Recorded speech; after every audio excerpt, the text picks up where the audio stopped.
Hello, this is Joshua from Ask the Child Whisperer, and I wanted to talk about kids who don't party too well. It's not their thing, it's not their jam. And maybe you have one of those kids that you're like, we're going to a birthday party. And your kid is just like, why? Or your kid is like, no, no, no, I'm busy.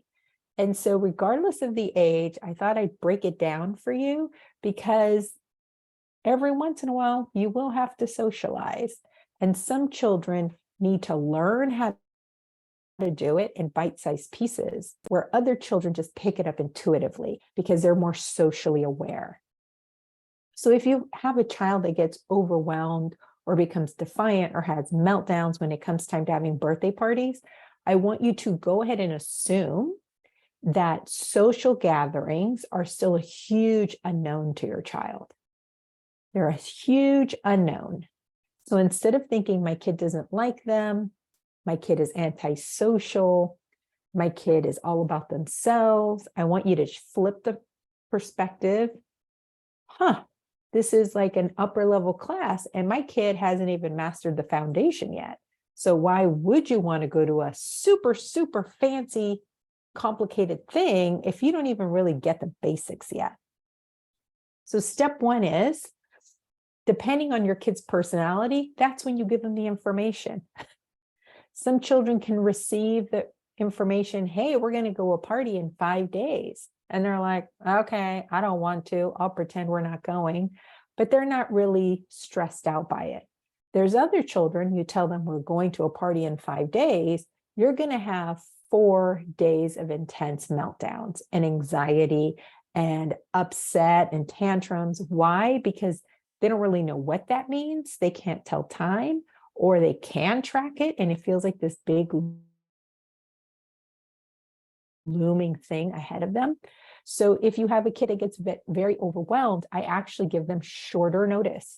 What is shorter notice? Shorter notice is, hey, this afternoon, we're going to go to a party, because I don't need them to self-destruct or self-sabotage before we even get there. I want them to be able to have a regular day, regular life, because it's not happening for another handful of days. So when I tell a kid we're going to a party, oftentimes these children don't know what that means. So they're going to assume the worst. For a kid who isn't socially savvy, that means you're going to have me trapped in conversation with people, with grownups or kids. And I don't know how to do that. I don't want to do that. I don't want to have to do that. It means you're going to make me play games I don't know, games that are too fast, games that are too slow, games that are boring, forever. Oh no, we're going to go to a party. It means I'm going to have to touch things that feel icky or gooey, or they're slimy. I'm going to feel so uncomfortable. So again, they're assuming the worst because you're just saying we're going to a party. So if I invite you to something that is so outside of your comfort zone, you as an adult are going to picture the worst case scenario about this. You're not going to, oh, it'll be lovely. I know nothing about going to watch a golf tournament, but you know what? I bet there will be couches and there'll be TVs and there'll be other things I can do. And like, you don't imagine it that way. You imagine, wait, what does this mean? What do I have to wear? Wait, how long is it? Wait, are people like, am I in the crowd? Or am I off to no, I'm going to be off to the side. Oh my God, I hate being off to the side. I won't be able to see. And then wait, how long is it? Is it like 20 hours? Even we imagine worst case scenario. So you have to remember, if your kid isn't a social kid, they're picturing their worst nightmare come true for an extended period of time. So when I tell my kid we're going to a party, I may break it down to, we're going to go to so-and-so's house to sing him happy birthday, probably with a cake. And there will be a few kids there playing some games with some of his toys. So already I'm not assuming he can picture any of this. She can picture any of this. I'm assuming my child is going to need some context to hold on to. Because I don't know the in and outs of someone's house or someone's party, I always stick with the basics that more than likely will be true anytime we go to one of these kids' celebrations. There will be moms and dads. There will be food to eat and then a treat to celebrate with. There will be toys to play with, and there will be kids. Some people will stay a long time. We are going to stay for a little bit of time. So I'm giving my kids some structure within which to picture themselves there.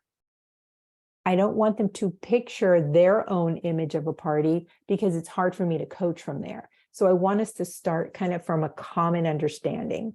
There will be people. There will be food. There'll be a treat to celebrate. There will be things to play with.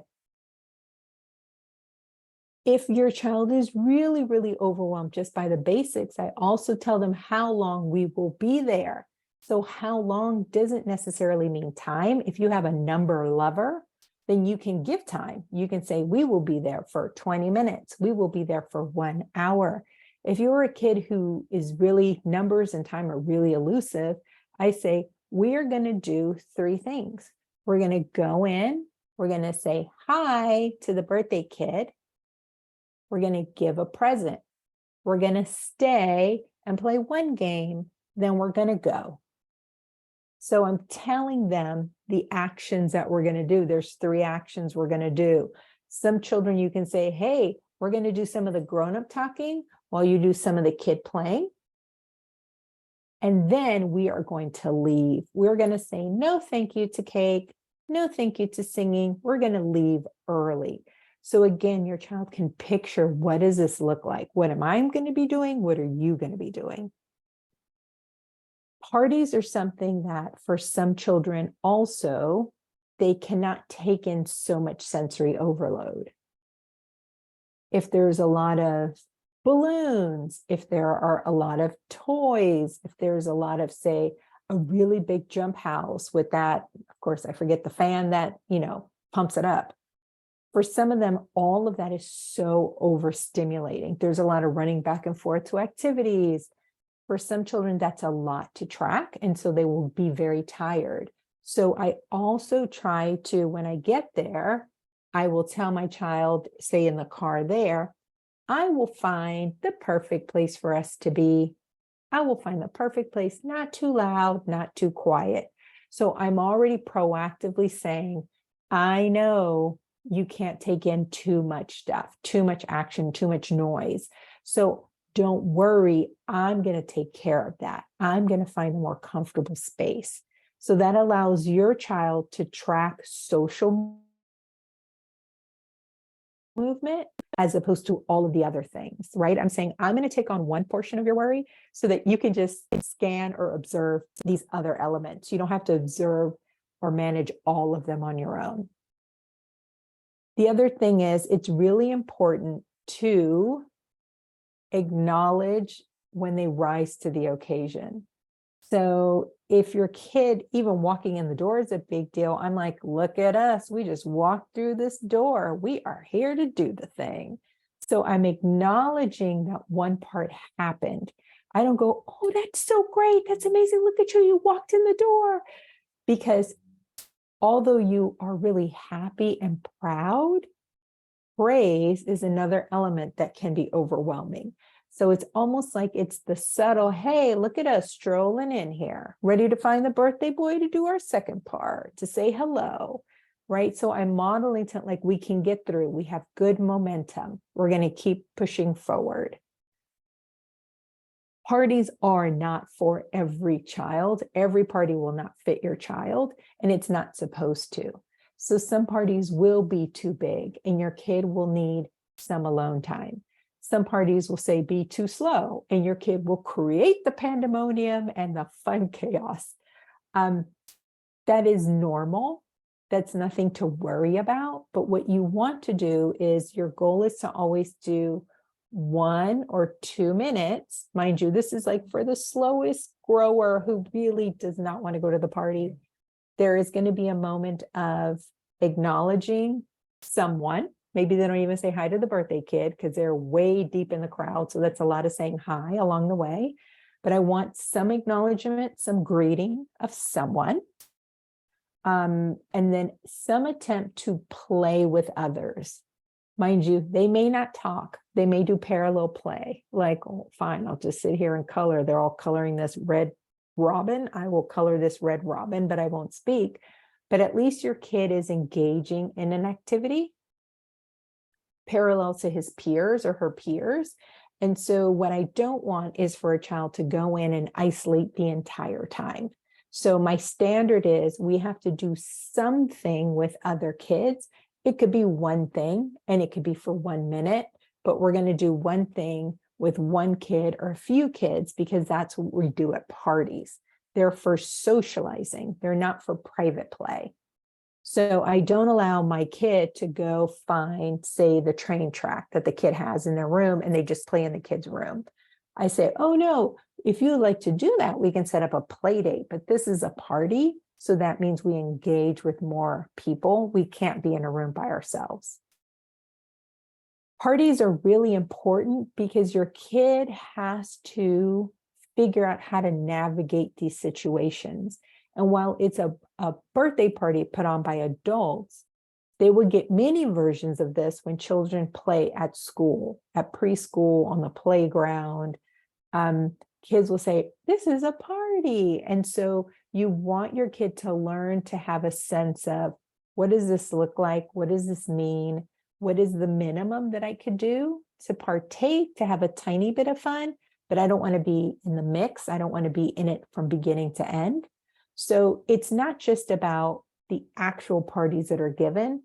It's about being able to break apart celebrations and figure out, how do I navigate through these things?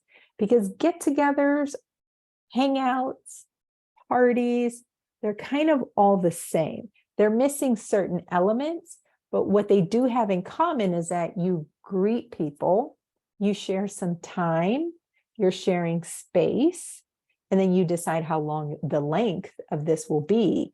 But this is how your child learns how to navigate social situations. The party being probably one of the more complicated ones, because there's many more layers, many more people talking, many more people greeting, kind of subtle expectations. Are you going to eat? Are you not going to eat? Are you going to sit there? All those kinds of things. But you want your kid to always have access to something complicated so that they can imagine themselves doing it, but also they can get comfortable with the layers of it. So I hope that's helpful to you. Parties are not just about celebrating a kid. For children who are learning to dip their toe in the social pool, it's a helpful access to kind of the customs and the culture of the crowd you're around. So it helps them to take it in. But remember, you're only as good a coach as you are comfortable. So if you're going to start doing this, find a party that you're comfortable doing it with, where you feel comfortable coming in late or coming in early, where you feel comfortable saying hello to one part of the crowd and not seeing the whole crowd, where you won't feel bad or worried that your kid only plays for a minute and then goes to do something solitary, because you want to give them that confident, comfortable vibe. Like, yeah, we've done the people thing. Now we're doing our own thing. Isn't it lovely that they have an arts and craft table available for me? Oh, isn't it lovely that there's some rubber duckies and you can line them up? Isn't it lovely? So it's not that they are less than because they aren't engaging with the crowd, but that they've dipped their toe and now they're finding something that brings them joy, even if it is alone. I hope this was helpful. I know parties, hanging out, play dates are a big thing. So this was specifically for parties. And I will do a follow-up for play dates because I think some children struggle when the crowd gets very small.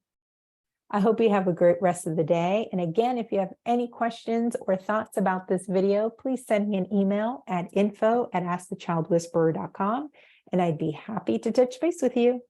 Have a great day.